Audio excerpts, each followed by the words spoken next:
Nah ini dugaan-dugaan itu karena kok nggak sampai sejam dari telepon itu langsung berita meninggal. Orang yang dari sehat ada musuh beken rehab ruangannya kan.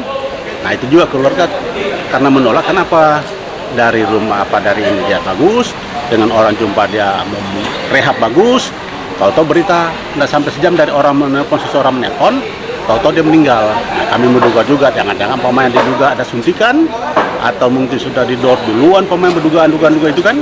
Nah supaya dilempar, itu juga menduga kami keluarga. Karena apa?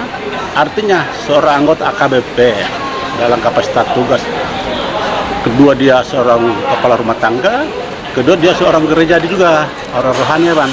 Orang rohani artinya selalu aktif dalam kegiatan sosial. Apa yang aktif sosial dibuktikan bahwa besok keluarga besar Towoliu Paskah, dan yang mengatur itu dia. Nah, dia mengatur. Nah, semua gara-gara meninggal gini, semua batal acara besok. Besok hari Minggu. Nah, itu tanggal 30. Itu yang menjadi kecurigaan, keduga-dugaan itu karena semua berjalan sehat, keluarga baik.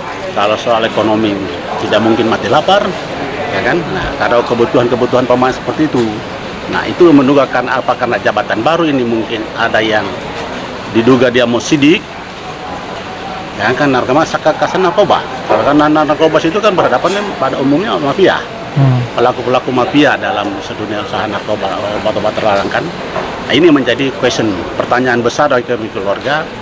Kalau tahu-tahu karena jabatan kasan narkoba, lebih baik tidak perlu jabatan itu baru kalau membawa binasa begini bagi keluarga kami kan. Ya kan, nah, lebih baik biasalah anggota polisi biasa saja. Yang penting karena jabatan satkan narkoba, kasat narkoba itu menjadi pertanyaan besar.